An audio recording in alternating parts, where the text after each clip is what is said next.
Hey, welcome back. Today is Battle of Depression Day 4. As usual, I woke up, went out for a little walk, and apologize first. I'm gonna insert a footage of me just screaming. You see that? The snowy white, the tip, top of a mountain. You know what's going on in my mind right now? It's rich people. We're there. It's fucking rich people. Maybe skiing down the hill, enjoying themselves, happy, smiling with their family and friends and kid. Don't need to worry about what time it is, what day it is, because they just can't. And I'm right here driving my fucking 1999 Toyota Tercel. I fucking hate myself. How can I change? How can I change? How can I get from here to fucking there? You know what I just realized? I've lived in the place, in the city, for almost 10 years and don't know anybody. And I wonder why I'm broke. Fuck, of course I'm fucking broke. I don't know anybody. If you don't know people, how are you gonna make money? Fuck.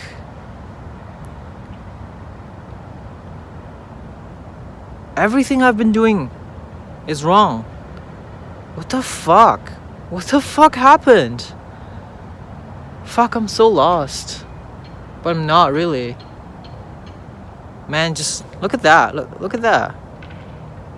Look at that. One day I'll be up there and be fucking rich. Apologies for the cynicism and resentment and bitterness, because I was just in a bad mood. But yeah, let's continue with the book, the self-care depression help book. Yesterday, I believe I read about what is depression, and today I'm going to continue reading it. What causes depression? People become depressed for a wide variety of reasons. Research has identified a number of factors associated with causing and continuing the depressed state.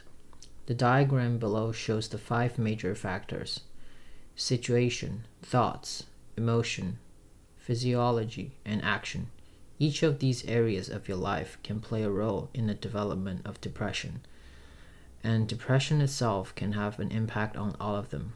On the following pages, we consider each of these factors in more detail. Situation could be loss, you lose someone, isolation. I guess the isolation is probably the issue of the entire planet right now. Conflict, yes. Stress.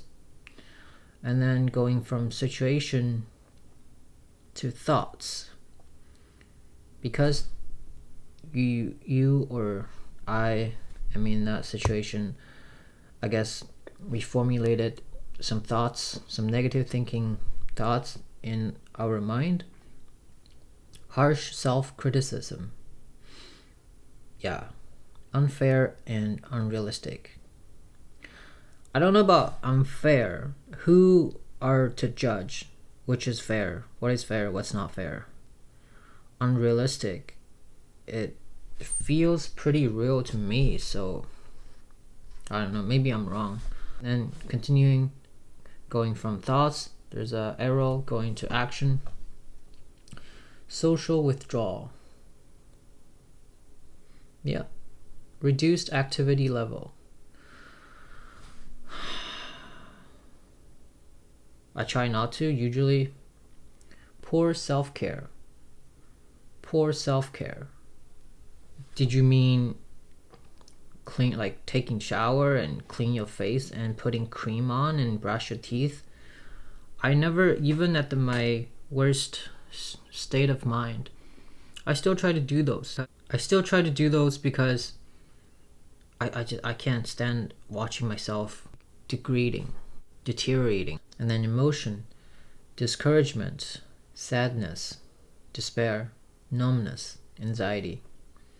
Physiology, altered sleep.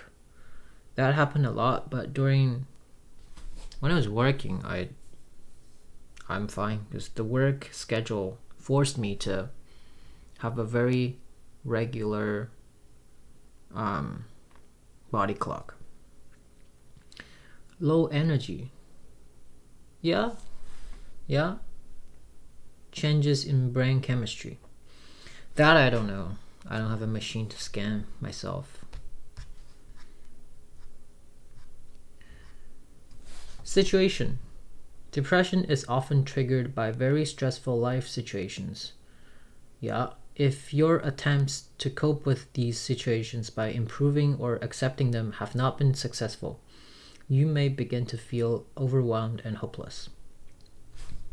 Like I said, if you read the essay I wrote down the other day, I said, if there's a hierarchy of problems in this world, then I've accumulated a bunch of top tier problems since when I was, I don't know, 16, 17, and all these problems accumulated and just grow and grow bigger and never got resolved.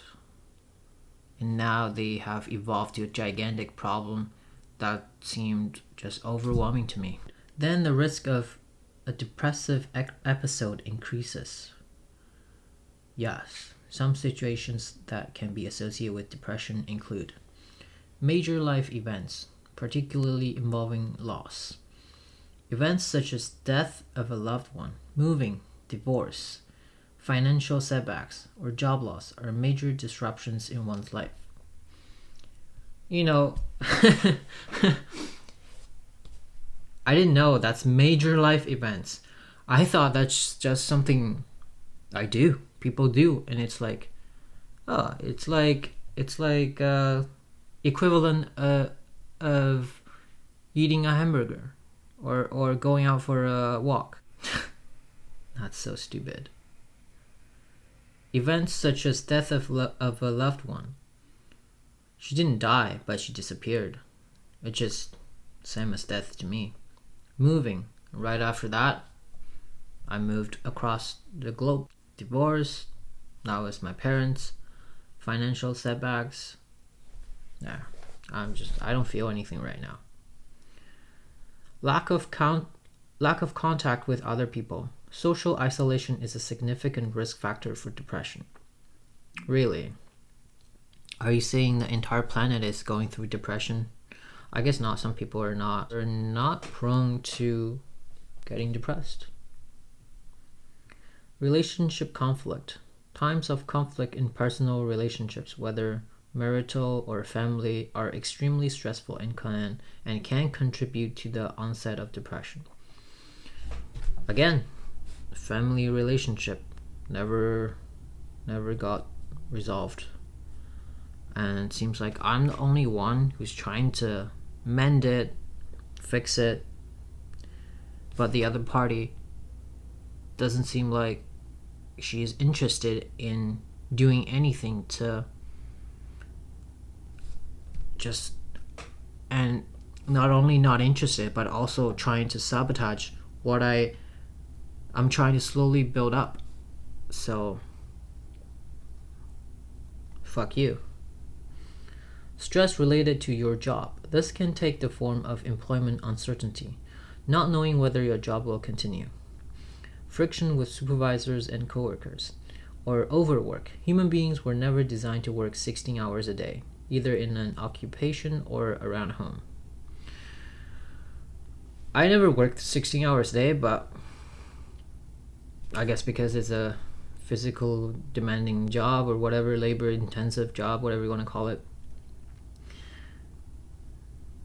And I guess I'm just not built up for that. That's why I became a big fan of Jordan Peterson, because I have come to terms with myself that I gotta admit that I'm not a male. My body, my biological sex, it really fucking determines a lot of things when you're born, and there's nothing I can do to change that. There's nothing. Actually accepting the fact makes me feel better. Like it stopped me from beating myself so hard to meet an unrealistic expectation. Stress related to your physical health. This is especially true for health problems that are chronic, cause a lot of pain or disability, and only get partly better with treatment. Some physical illness or their treatment can trigger depression by their effects on the body. For example, I don't know how to read this word, a condition in which the thyroid gland secretes too little thyroid hormone is often associated with fatigue and depression. Shit, maybe I have that. That doesn't mean people only get depressed when things are going badly. Some people get depressed when their life has been going smoothly. Depression just seems to come out of nowhere. Antidepressant skills like the ones taught in this book are just as useful for these people. I can't imagine how some people just get depressed when their life has been going smoothly. I think in that situation, usually the antidepressant medicine works because they just take the whatever the bad chemical in your brain, take it out, and you're just back at it again. But for okay, according to this book, major life events happen, blah blah blah. So okay, if I fit that category and I go out, my counselor suggested maybe you could consider taking antidepressant. I'm like, dude, you think a pill can change what happened? It's not like there's no magic in this world. No fucking magic. It pisses me off. But maybe I'm not denying the fact that maybe the medicine can make me feel a little bit better. Maybe smooth out my emotions. Maybe right now I'm like this. Maybe the medicine can make me more like this. And then so I can be more stable emotionally and maybe do things to make my life better. Make my situation better. But if I go out and try, and those things are just always dragging me back from the past that's never been solved, and then I would just be knocked down to where I were. I truly think that's gonna happen. Thoughts. Each of us is affected differently by outside events, depending on how we think about those events. Imagine two people walking into a party. One person is naturally outgoing, anticipates enjoying herself a great deal, and sees the group of partygoers as friendly and receptive. The other dreads social gatherings, anticipates feeling miserable, and sees the other people as judgmental and rejecting. I guess I'm the latter. I feel miserable and I see other people as judgmental and rejecting. The donut guy, the donut guy. Two people see a donut. One sees the hole in the donut, and the other person sees the donut, not the hole. I guess I see that hole. Each person's thoughts determine how the event is experienced. Research evidence has shown that depressed individuals often have distorted ways of thinking about the world that can trigger or worsen the experience of depression. So I have a distorted ways of thinking about the world. I guess if my world growing up has always been distorted, then how the fuck else am I supposed to view the world? I don't know. And there's a little picture. It's a drawing of a girl with what's going on in her mind, and it says, "Oh, I really blew it. Everyone hates me now. Why did I do that? Idiot. I always ruin everything. I'm such an idiot." I think that's typical for girls, and for guys, those thoughts don't directly come up in my mind. I'm like, if something happened, like, fuck you. Like, I'm like bitter than this. I am worse than this, actually. I am more resentful than her. I don't blame myself. I just go directly blame other people, or I just blame the world. And I'm admitting that. But deep down, I guess I have the exact same thoughts as this girl, but I just don't want to admit it. Distorted ways of thinking. Unrealistic, negative thoughts about the situation. You see the situation in an unrealistically pessimistic way, emphasizing its negative or threatening aspects and ignoring more positive or promising aspects.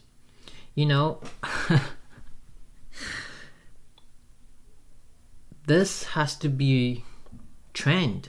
This thought patterns, it's a habit. It has to be trained.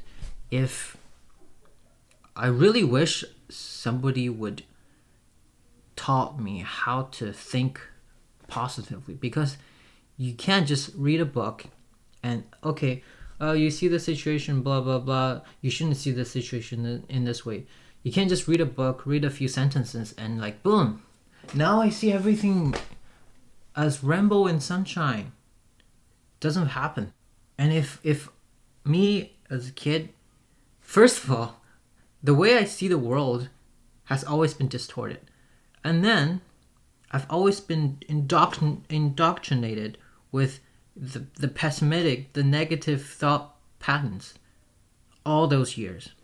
So if you make 100 mistakes per day and you make that mistakes, you make that same 100 mistakes every day for 10 years, for 20 years, what harm would you think it could done to a person? It would take a long fucking time for you to go back and fix every single mistake, and just to rewire your brain. Unfair, negative thoughts about yourself. You think about yourself in a very critical fashion, judging yourself in a harsh and unfair manner. Yes, I do. Thank you, mother. Unrealistic, negative thoughts about the future. You anticipate a future that is bleak and disappointing, exaggerating the likelihood of very negative outcomes. You know, I wouldn't... This whole book is pissing me off right now. I don't know why, but it's pissing me off. I don't know if that's a good thing or a bad thing. Perhaps the reason I'm being pissed off is because everything I've been taught is wrong. I truly believe so. You know, when I anticipate a future that's not so bright, maybe I exaggerated the likelihood of very negative outcomes. Not really. I feel like that is something that's actually going to happen. That's really coming. I see it coming. So, hey, if all those gurus are teaching people, you know, you have to manifest it. You have to see it in your head that good things are coming. Abundance are coming. More than you can ever imagine. Then vice versa. When I'm seeing negative outcomes, it's gonna be 10x, 100x negative. Because if you can picture 100x good things coming, then why can't I picture 100x negative things coming then? That's not fair. Taken together, we call this the negative triad. Thinking in an unfair and unrealistic, negative way about your current situation, yourself, and your future. These ways of thinking often start in childhood. Okay? Some people grew up in families where only negative and critical comments were made. Thank you. Thank you. You know, for a second I was like, maybe I'm being too cynical and blaming others. But you know, I'm not. I don't. Okay, from a long time ago, I've stopped saying to myself that it's my fault. It's somebody else's fault. But when you point fingers to other people, you automatically become like a bad person or something. So I try to avoid being seen as bad, ungrateful. But in other families, children were discouraged from saying positive things about themselves and rewarded for being self-critical. Yes, thank you. 90% of Chinese. Whether these negative thinking styles are caused by the depression or started in childhood, they have enormous influence on your experience of the world. Not surprisingly, these ways of thinking about the world increase the negative impact of difficult life situations and predispose people to emotional pain. A person with depressive thinking can become discouraged or hopeless even when things are going well. Yep. Emotion. Depression often begins with feelings of discouragement and sadness after unsuccessful attempts to deal with a difficult life situation. I don't know. This book is pissing me off, and as at the same time make so funny. It's so funny. It just makes me laugh and mad at the same time. However, as the depression continues, these feelings of unhappiness give way to more severe and painful kinds of emotional experience. The depressed individual is overcome by a sense of despair, a pervasive a pervasive mood of hopeless misery, a feeling of intense anxiety, physical tension, worry, and a sense of impending doom often accompanies these depressed feelings. Yes, I do feel a sense of impending doom because I feel old. I feel like I'm a loser. I feel like I have not accomplished anything in my life, and I'm always in a rush. I'm not good enough. I'm always trying to catch up with the rest of the world, but I can't. And now I know that I can't catch up if I don't even put myself together. Like if I'm missing pieces right now. I'm missing a lot of pieces. And how can I run when I'm not even complete? How can I compete? And so, but I still feel like I'm left behind, and I'm anxious about it. Some depressed people experience a general sense of emotional numbness, an inability to feel anything. Something like that.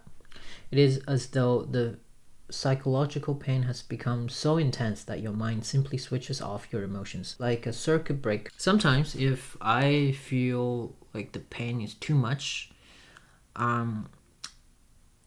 yeah, I do feel like that. Yeah, my brain just shuts down a little bit. And the other day when I was going out for a bubble tea with my friend said, okay, meet me at this location. And I was like, okay, yeah. And I couldn't find it. And he was like, no, I said here. I was like, oh, I thought you said there. And I was just mindlessly walking around the place, and I don't even know where I'm going. I forgot to bring my mask. It's if like part of it like just stopped functioning. And I was like, wait a minute. Am I sick? Am I lost? That's scary. That's like you're losing part of yourself. And that's scary. I was like, no. I I gotta do something, and I can't just let myself go. But of course, today I'm in an okay mood. Maybe I want to do this, but maybe in a few days I give up again, and maybe I want to kill myself. Which I hope not, but that's one of the reasons I keep doing this. You know, I'm not doing this for you. I'm not doing this for anyone. I'm not doing this for my whatever. I'm doing this for myself. And I'm reading this and I'm talking to myself. Feel better. Hey, if you like it, yeah, if you don't like it, if you want to keep me company and watch it with me and listen it, thank you. And if you try to comfort me or sending me messages, I don't feel anything. Like, and I feel like I'm obligated to say, oh, thank you for being so concerned. But like, I feel like that's a chore to respond. Like, I have to respond because otherwise I'll be seen as rude, impolite. You know, that's how fucked up I am. Remember that depressed people interpret the world in an unrealistically pessimistic way and judge themselves in a harsh and unfair manner. The emotions they feel are based in large parts on this negative way of interpreting their lives. If their thoughts about the world are unrealistic and negative, then their emotions will also be unrealistic and negative. It may be hard to think about emotions as unrealistic, but imagine a person who firmly believes that airplane travel is extremely dangerous and that planes are falling out of the sky frequently. That person will feel very frightened when flying. This fear, however, is based on a false belief about airplane safety and is therefore unrealistic and inappropriate to the situation. Similarly, depressed individuals often have beliefs about the world and themselves that are unrealistic and lead to unrealistic negative emotions. Depression is accompanied by a variety of physical symptoms. One of the most powerful physical changes accompanying depression is impaired sleep. Usually, this involves an inability to get enough sleep, whether because the person has difficulty falling asleep, repeatedly wakes during the night, or awakens much too early. Sometimes the person may sleep too much. I think I sleep too much, caused by a desire simply to hide away in sleep, or a fatigue so pervasive that there never seems to be enough sleep. I think it's fatigue, not because I want to hide, I'm just tired. When sleep is non-restorative, that is, the person does not awake feeling refreshed and rested, it becomes harder to face the day and deal with problems. That's me every day. I wake up, I feel tired and tired, just more tired before I went to bed. Depressed people often feel that they lack energy and are exhausted by everyday activities. Yes. One theory of depression is that it is caused by changes in brain function, a chemical imbalance. There is research showing that for some depressed people, certain neurochemicals in the brain are less active. It is unclear, however, whether these changes in brain chemistry commonly cause depression. All we know is that depression is often associated with changes in brain chemistry. The physiological changes of depression make it harder to cope with life problems or even to follow the steps of a depression management program like this one. Antidepressant medication can often be quite helpful in restoring sleep and regaining your sense of physical energy. It can allow you to actively learn and try out the new skills needed to overcome depression. Yeah, I guess it opens the gate for you to at least give it a try based on the new energy level you have obtained, I guess. Depression usually has a significant impact on a person's behavior. Here are some of the main areas affected. Not doing rewarding activities. Hobbies, crafts, sports, reading, and travel may all suffer. Depressed people often feel too tired or unmotivated to pursue these activities, and the less they participate in them, the less they feel able to do so. Most depressed people suffer from anhedonia. I have no idea how to read that. Reduced ability to have fun or get enjoyment from things. Yup. That's definitely true. I feel like it's not that I guess I can't get fun out of doing my hobbies. It's just I don't feel like there's any meaning in doing so, because what's the point of me sit down and play music or sketching, or just what's the point? I don't see the point. Okay, so I went through the process and maybe I drew something and then boom, I finished with the painting. Then what? Do I enjoy the process? I don't know. I am too anxious to sit down and draw, because my brain will always be constantly distracted by all my worries and anxiety and problems that I may face in the near future. I can't sit down. I can't sit still.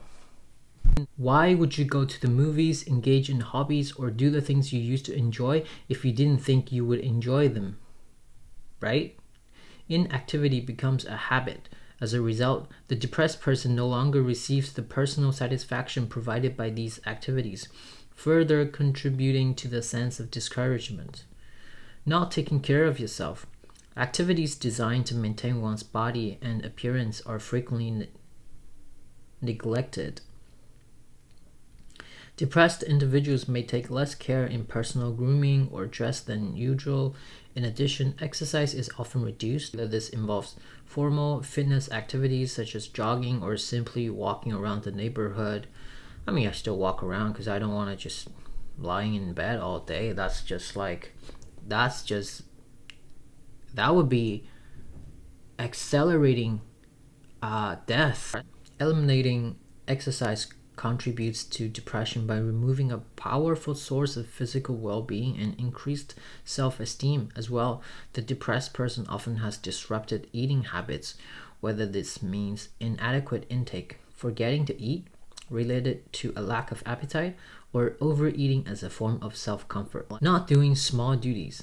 A depressed person often neglects or procrastinates doing small, necessary duties like running errands, taking out the garbage, cleaning house, or caring for the garden. Failing to complete these chores adds to the depressed person's sense of inadequacy and lack of control over life. It also creates friction with others and places further stress on relationships. Well, for now, I guess I don't have the problem of place further stress on other people to damage a relationship because I'm just by myself. I'm always by myself. Running errands. I have been putting off small errands, but those are just non-emergent stuff to do, like going to the P.O. box, pick up mails.